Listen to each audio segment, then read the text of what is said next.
Céline Feguet was born on May 23, 1976, in the French town of Besançon. It was a calm and quiet place, located not far from the Swiss border. Céline grew up in a loving family with her parents, 2 brothers, and a sister. Her father was a farmer, so she and her siblings spent much of their time outdoors, helping him keep the farm running. At school, Céline was active in sports and had many friends. When she was 14, her parents took her to nearby Britain, and she absolutely loved it. From that moment on, she began thinking about moving there one day. She decided to pursue an education that would allow her to work in the hotel industry, inspired by her cousin who was a hotel manager in the UK. After finishing school, she enrolled in a local university to study accounting. She also continued visiting her cousin in England whenever she could. One summer, he helped her get a job at a hotel, and she spent a few months working there before returning home. At the end of 1995, when Céline was 19, she decided to travel to Britain again for Christmas. During that time of year, public trains in France were facing disruptions, so her parents asked a family friend, a truck driver, for assistance.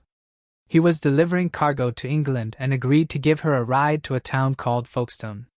From there, Céline planned to travel to Fordingbridge, a town about 150 miles or 250 kilometers away, where her cousin lived.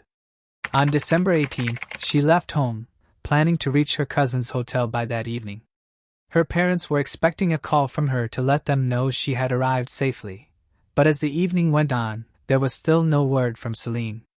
She didn't have a mobile phone, so all her family could do was wait and hope she would eventually make it to the hotel. Later that night, they finally received a call, but it wasn't Céline. It was her cousin. He told them she still hadn't arrived and asked if there had been any change in her plans. Céline's parents grew even more concerned and, having no other options, decided to contact the police. French authorities promptly contacted their British counterparts, who immediately initiated a search for the missing woman. Their first step was to speak with Céline's parents, who traveled to England to assist in the investigation. They told the officers about a family friend, a truck driver, who had agreed to give Céline a ride to Britain. The police located him, and he confirmed that he had dropped her off in Folkestone. After that, he had to continue in a different direction. While at the truck stop, the driver met another French trucker who was heading to a town called Newbury, about an hour's drive from Céline's cousin's hotel. This second driver agreed to give Céline a lift, and investigators managed to track him down as well. He told police that he had dropped Céline off at a truck stop in Newbury. She had tried to use a payphone there to call her cousin and asked him to pick her up, but for some reason, she couldn't get through. By that time, it was already 4:30 p.m. The driver advised Céline that she could take a train to her cousin's town, but there was an issue.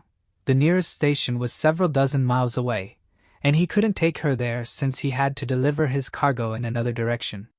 Wanting to help, he began asking other truckers in the parking lot if anyone could give Céline a ride. The first driver he approached declined, saying he planned to rest before his next trip.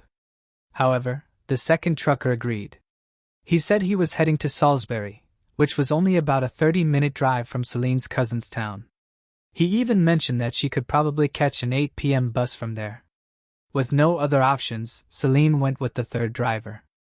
And that was where her trail vanished. Detectives tried to locate this man, but they lacked sufficient information to identify him. The second driver, who had handed her over, couldn't recall the license plate number, and only remembered that the truck was a white Mercedes. He also provided a description of the man, around 35 years old, with short blonde hair and a beard. The second driver also mentioned that something about this man seemed suspicious. There was something unsettling about his behavior, but he still let Céline go with him because at that point, she had no other choice. Police began to suspect that the third driver might have been involved in Céline's disappearance. Using the witness's description, they created a composite sketch and shared it with the local media. As for the first 2 drivers, investigators thoroughly checked their alibis and found solid evidence proving that they had been elsewhere at the time. Detectives then uncovered a troubling detail that made them even more suspicious of the third driver. Remember how he told Celine she could catch an evening bus to her cousin's town from Salisbury? It turned out that no such bus existed. Investigators quickly spread the word about Celine's disappearance. They shared her story along with the suspect's composite sketch through newspapers and television. The case rapidly captured national attention in both Britain and France. It was just days before Christmas, and the disappearance of a young woman during the holiday season struck a chord with the public. Additionally, there were growing fears that Celine might have fallen victim to a serial killer. Over the past 2 years, several young women had been murdered in the same area. Police believed these cases were connected to a single perpetrator, and now they worried that Celine's disappearance could be linked to him. As a result, the local police launched a full-scale search. More than 100 officers were assigned to the case, along with helicopters and even an airplane to scan the area from above. They concentrated their efforts along the route the third driver was believed to have taken with Celine, but despite their extensive search, they found no trace of her. Unfortunately, the first week of the investigation produced no results. Both the police and Celine's family made numerous public appeals, urging anyone who might know something about her whereabouts, or the driver himself, to come forward. But every lead they pursued quickly turned into a dead end. This continued for more than a week until the morning of December 29th, when police received a chilling phone call. A man driving near the town of Worcester had pulled over to adjust his windshield wipers. While walking along the roadside, he noticed something odd partially covered by snow.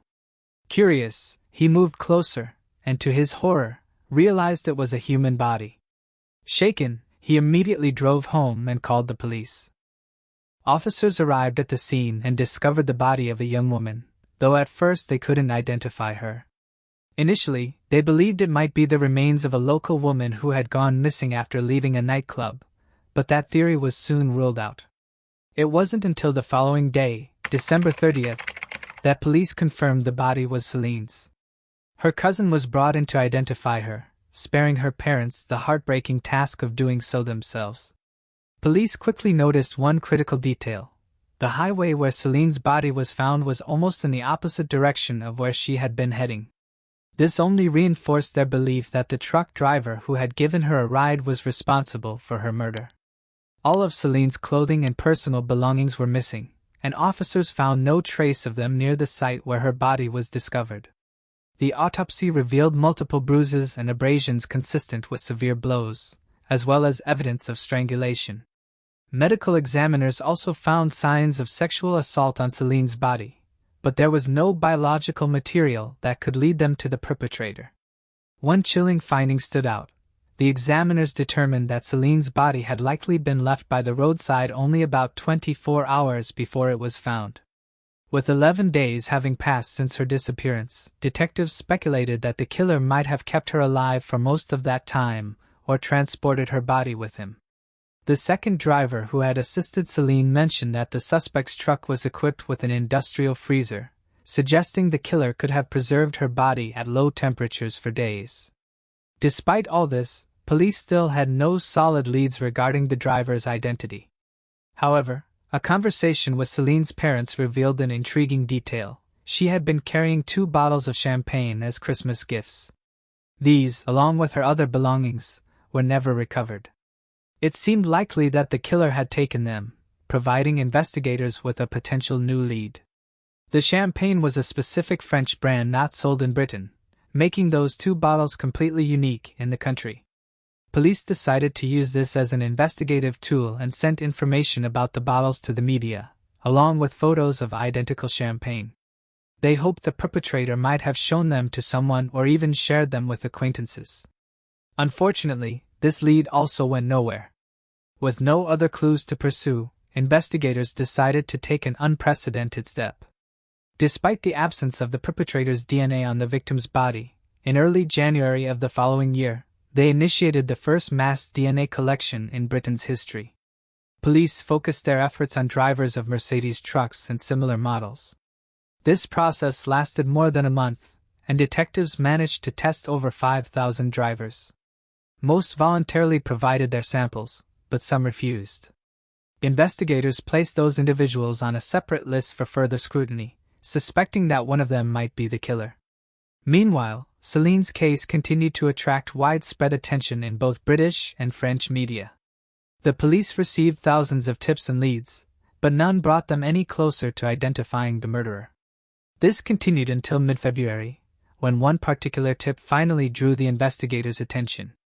A man called the police after seeing the suspect's sketch on the news and said it looked remarkably similar to one of his coworkers, a 36-year-old truck driver named Stuart Little. He also mentioned that Stuart drove a Mercedes truck with a refrigeration unit. This lead prompted detectives to dig into Stuart's background. The first thing they discovered was Stuart's extensive criminal record, though it consisted mostly of non-violent offenses. Next, they decided to approach him carefully and request a DNA sample, presenting it as a routine part of their investigation involving thousands of drivers across Britain. However, Stuart initially refused to provide a sample, which only deepened their suspicions. After several attempts to persuade him, Stuart finally agreed to take the test. As soon as they had his DNA, police obtained a warrant to search his truck. That was when they discovered their first major piece of evidence: traces of blood on the mattress in the sleeping area and in other parts of the cab. Testing confirmed that it was Celine's blood, and that was enough for an arrest. Police also obtained a warrant to search Stuart's home. In his garage, they found Celine's personal belongings, the same ones she had with her when she disappeared. But that wasn't all. Investigators noticed something strange about Stuart's tachograph, the device truck drivers are required by law to use to record their driving hours. It appeared that on the day Celine's body was dumped, Stuart had deliberately hidden information about his movements. However, he made a mistake. After disposing of the body, he resumed work without filling in the missing data. This created a suspicious gap in his driving log, which detectives believed corresponded to the time he transported Celine's body to the roadside. During his first interrogation, Stuart denied any involvement in the murder, claiming he had never even picked up Celine. But when police brought in the other driver, who identified Stuart in a lineup, his story changed. He then admitted to giving Celine a ride and claimed they had consensual intercourse. As for her belongings found in his garage, Stuart insisted she had simply forgotten them when he dropped her off. Naturally, investigators were not inclined to believe Stuart's version of events. They continued searching for evidence, and soon located a witness who had seen him the day before Celine's body was discovered. The witness spotted Stuart near a warehouse about 50 miles from where the body was found. He was seen starting a fire next to his truck. It appeared he was burning something. When police questioned Stuart about this, he claimed he had started the fire to warm up his truck brakes, which had supposedly frozen due to the weather. Officers decided to search the area near the warehouse, and it didn't take long for them to find something disturbing. Under a fence, they discovered Celine's underwear, stained with her blood. Piecing together all the evidence, investigators established the most likely sequence of events. When Stuart picked up Celine, he drove to a secluded area where he assaulted and killed her. Based on the blood evidence found in his truck, they believed Stuart kept her body on the lower bunk in his cab for 10 days while continuing to make deliveries as though nothing had happened. Shockingly, just a week after the murder, Stuart went home to celebrate Christmas with his wife and children while Celine's body remained only a few yards away in his truck. At some point, he decided to dispose of the body. Investigators found receipts showing Stuart had purchased a shovel, an axe, and a saw, likely intending to dismember her remains. However, for some reason, he abandoned that plan and simply left her body near the roadside. Detectives soon uncovered another chilling detail. The day after Christmas, Stuart gave those 2 bottles of rare French champagne to an acquaintance as a gift. When detectives questioned him about it, Stuart claimed he had bought the bottles from another French truck driver, but investigators did not believe him. Additionally, they discovered another telling fact. Stuart, who had always worn a beard, completely shaved it off after the murder, right around the time the suspect's sketch began appearing in the news. They also learned why Celine had been unable to reach her cousin when she tried calling him from the payphone. It turned out that the UK had recently changed its phone codes, and Celine had written down her cousin's number using the old code in her notebook. Unaware of the update, she dialed the outdated number, and her call never went through. For Stewart's family, friends, and coworkers, these revelations were a complete shock. To them, he had always seemed like a devoted family man and a dependable friend. At first, many refused to believe he could have been involved. But as the media revealed the mounting evidence against him, they had no choice but to confront the horrifying truth about who Stewart really was. Stewart's trial began in October of that year, and despite the overwhelming evidence against him, he stuck to his story, denying everything. The jury, however, did not take long to deliberate. They unanimously found him guilty of murder, and he was sentenced to life in prison with the possibility of parole after serving at least 20 years. Soon after his sentencing, Stewart attempted to appeal the verdict, claiming that the high-profile nature of the case had biased the jury and prevented him from receiving a fair trial. However, the appeals court rejected his claims. In 2006, Stewart made another attempt to have his sentence reviewed, but once again, his appeal was denied. 10 years later, in 2016, Stewart became eligible for parole, but his request was denied. The reason was clear. Even after spending 2 decades in prison, he still refused to admit to the crime and maintained his innocence. The judge also expressed concerns that Stewart remained a danger to society. As of now, Stewart remains behind bars with little chance of being released anytime soon. It is worth noting that Stewart was ultimately ruled out as a suspect in the other murders mentioned earlier.